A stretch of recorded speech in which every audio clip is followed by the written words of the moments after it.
Seek and you shall find. Killing the directory era.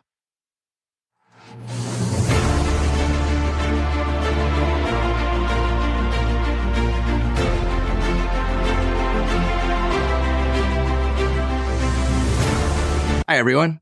I'm your host, John Kundtz, and welcome to another edition of the Disruptor Podcast. For those that are new to our show, the Disruptor series is your blueprint for groundbreaking innovation. We started the podcast in December of 2022. Our vision was to go beyond conventional wisdom by confronting the status quo and exposing the raw power of disruptive thinking. And today's guest embodies that spirit, Jon Levesque, the founder and CEO of Seeq, which is a new kind of experience network that turns your phone into a compass for real-world experiences. Today, we explore how to replace static search with creator-guided, AI-assisted plans that you can actually book. Welcome to the show, Jon. Thank you so much for having me, John. Appreciate it. What a great intro. You nailed Seeq. I appreciate that. All right. Did my homework. But for those listening, we do a prep call. And so we try to get on the same page. Actually, it's pretty cool. I think you've got some really cool, disruptive things to talk about. But before we get into that, just tell us a little bit about yourself, your background, your education. How'd you get here today?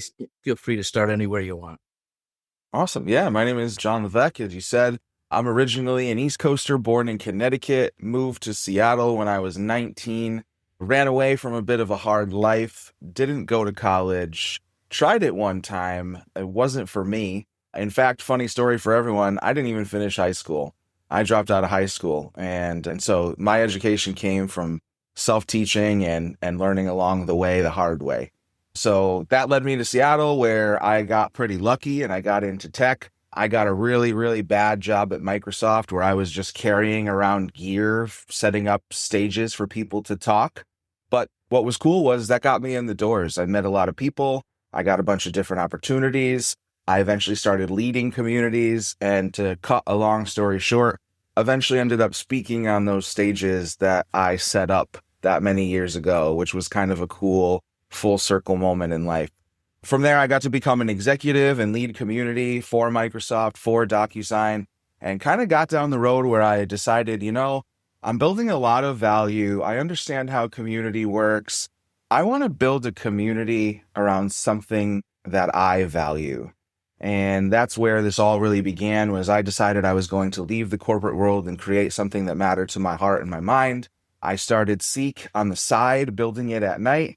And I got a bit of a Sparta kick off the cliff not that long ago when I got laid off from my job at DocuSign and decided to take that moment and go full time into building Seeq, which I've been doing now for close to 4 months.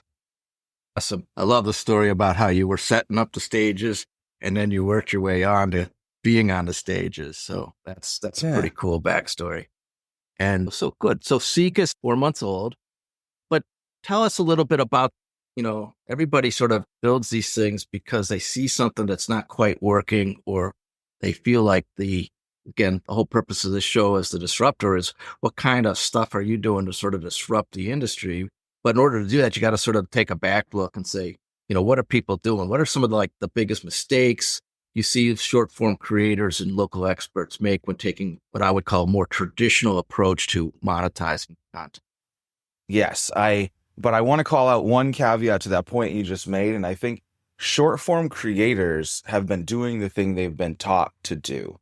And the thing that's wrong is the platform model that we've been in, that we've believed to be the only way. And what I mean is, and this to come back to your title and what you introduced us as is the directory era is dead. I think when I say that, what does that mean? We look at how we've organized information for a long time now, and it's directories, right? It's lists, it's tables, and it's rows, right? And that has taken so many forms. If you think of all the way back to I'm somewhat of an older guy. I remember the library system, the Dewey Decimal System, pulling out a drawer and looking through cards, right? But if you think about it, that was just columns and rows. And everything we search today on the internet, if you go to Google, it's just columns and rows, right? This topic, this link. And so we have organized information in a way that has really been beneficial to machines right? It's been the way that we've thought it should be, but something changed. Something changed in the last few years. What's really interesting is we are rejecting the directory. We no longer want to go and search the same reviews and sift through 400 of them to try and find one that resonates with us. We no longer want to go and believe the star rating system. Instead, the way that we as people today are finding information and finding, specifically in my arena, what we want to do or what we want to eat, it's social media. 72% of all decisions, intent ends on social media. And so like when I decided I wanted to go to Italy, how did I figure out what I was going to do? I got on Instagram and I watched a bunch of creators make videos about the best spots and the best sandwiches. And then I saved those things, right? And I didn't do anything with them. And so Seeq and how we're disrupting everything is we're trying to create an instantaneous bridge between an intent and action. And so we've built a layer that essentially consumes social media content, videos, carousels, and then turns that into a fully detailed, tipped out, mappable, shoppable guide. We're calling it a sequence. And so what does that mean exactly? So I put in an Instagram video that's 5 days in Italy. I get out a full itinerary with 5 days fully planned with everything mapped with a book it now link on it. And the coolest part of it, and here's where the big shift happens in how we're disrupting traditional platforms, we actually share 60% of that income with the creator. So if someone books something from their trip, they're getting paid. Instead of the platform taking all of that value, that we're actually giving the creator the lion's share of that value because they're the one that created that value. And so we have a whole set of tools and how they can monetize and communicate with their audience. But essentially, we're flipping this model that the platform takes all the value from the creator entirely on its head and giving the creator the power to really monetize their audience in a whole new way. And so it gets really interesting because suddenly a creator with 10,000 followers has the same income potential as a creator with 1 million followers in the old model.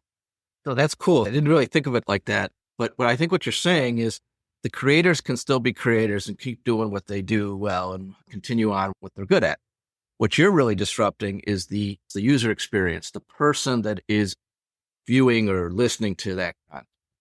And therefore, Exactly. by giving them a better experience, and I'm a big fan of experience disruptors as well, so it's sort of what you're doing.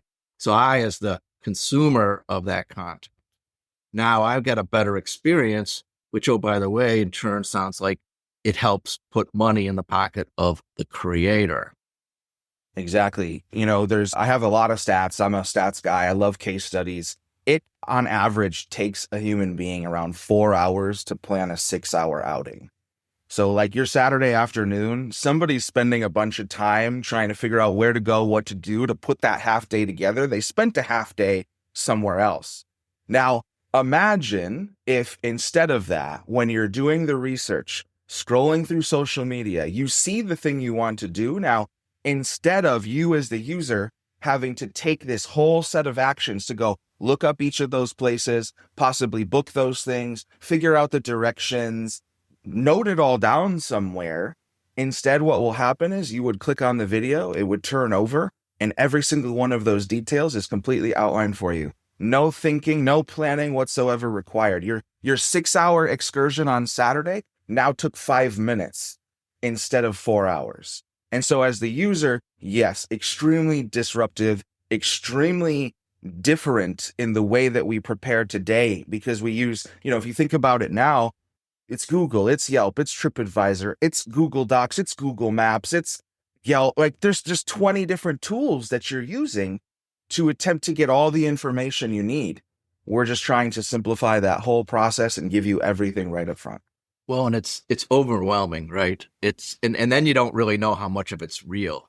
So, you don't know how much of it's been paid, or pseudo, reviews and things like that, I'm assuming, and so I sort of just ignore it because it's too much. And I don't really trust it, to be honest.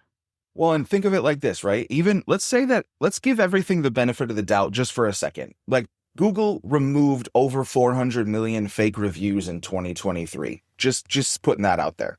But let's go ahead and say for the benefit of the doubt that every review was real.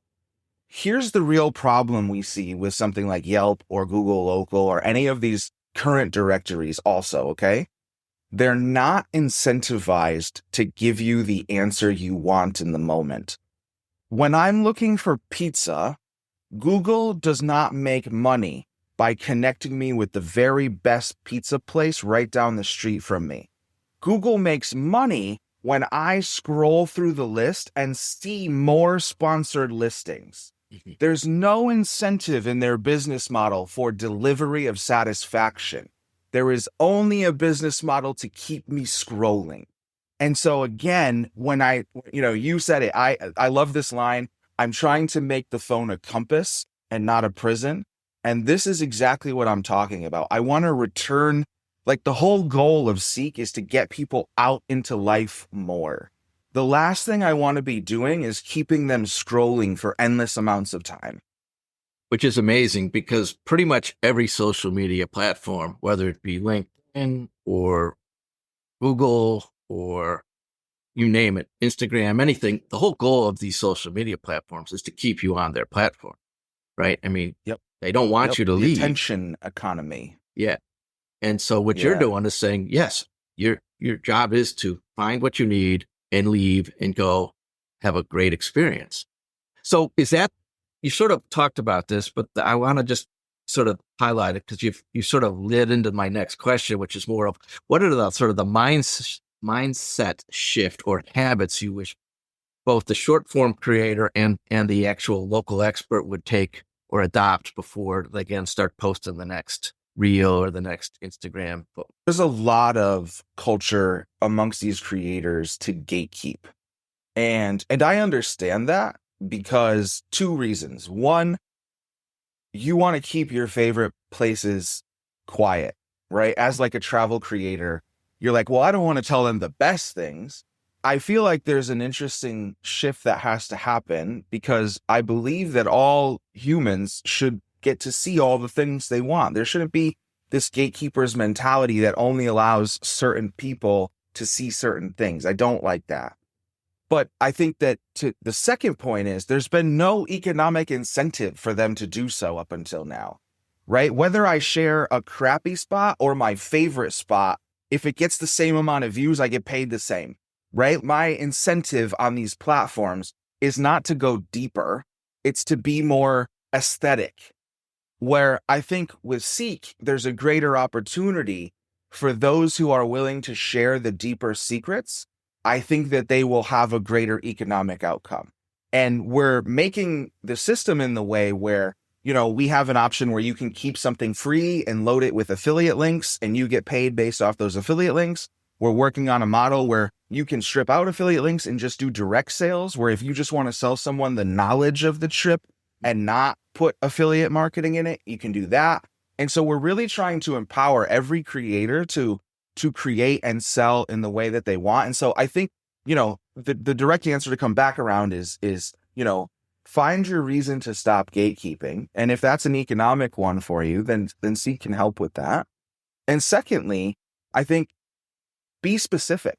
Like, don't be afraid to be specific, especially for in the case of Seeq. If you share that boutique hotel that you absolutely loved, there's an opportunity for you to earn from others going there rather than you trying to get 1 million views to earn anything at all. And so I think those small shifts will probably make the biggest impact when we think about a traditional platform versus Seeq.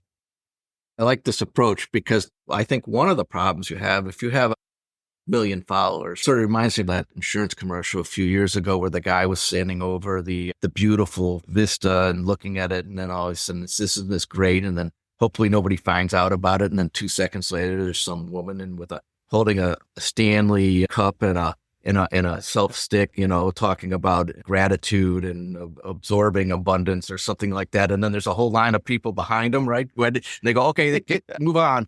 And that's sort of, I think, the problem. If you've got this giant, if your monetization policy is to have high numbers, well, then all of a sudden you've ruined whatever you're trying to talk about. Because if you find a great restaurant, but you can't get a reservation for 2 years, or you go to a beautiful beach in Italy, but it's just packed with 10,000 people. I mean, it's just, for me, that's just not a great experience, So, Yeah.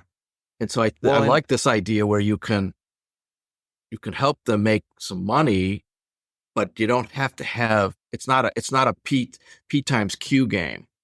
on the other side of this all, right? Like I have this story in my head that I want to tell someday, and I can't wait to find this story in the world. But I have this story of, like, when I think about the opposite side of this equation, the little mom and pop restaurant where they make grandma's recipes and they've been doing it that way for 40 years, but they don't have the know-how to try and compete in the social media game. They suddenly have a chance because one person can come in and tell the story. Now, that one person who told that story, it might be harder for them to get a reservation next time. But just think about the other side. That restaurant seeing life like it's never seen life. And so the other part of this, just, I think we're going there, so I'm going to say it. We have a vision down the road where we can actually be a middle layer, where when restaurants engage with Seeq, we have a model in mind to be able to help the restaurant succeed, but then also make sure that the creator who helped that success happen gets a chunk of that success. And so there's a win-win for everyone involved. And so I think, in the immediate, that point you bring up, there is a danger when 1 million people go and visit an alpine lake, right? And I think that some of the protections we've put in, as far as like selling the knowledge to users and not just blasting it out widely, it gives multiple incentives for the creator to say, hey, you know what? I'm going to put a hefty price on this. A few people will buy it. I'm not ruining my favorite place, but also I'm putting something out in the world that other people can enjoy.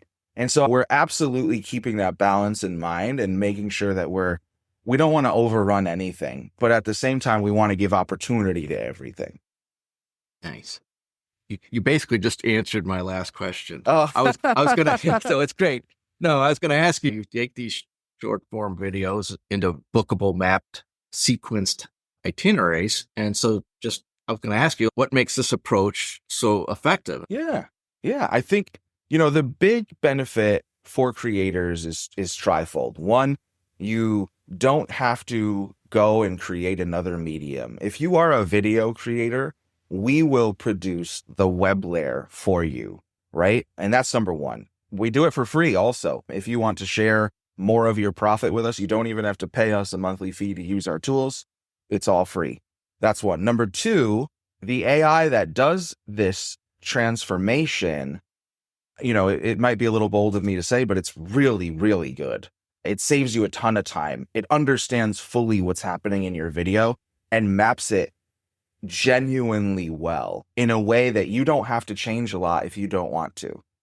And third, we're allowing you to have a connection with your audience that no other platform does. When someone engages with one of your sequences on Seeq, they're your customer too. We allow you to then have access to them, to market to them, to talk to them, to ask them how it went. And no other platform is allowing you this openness in this way to communicate and build your own business with your own audience.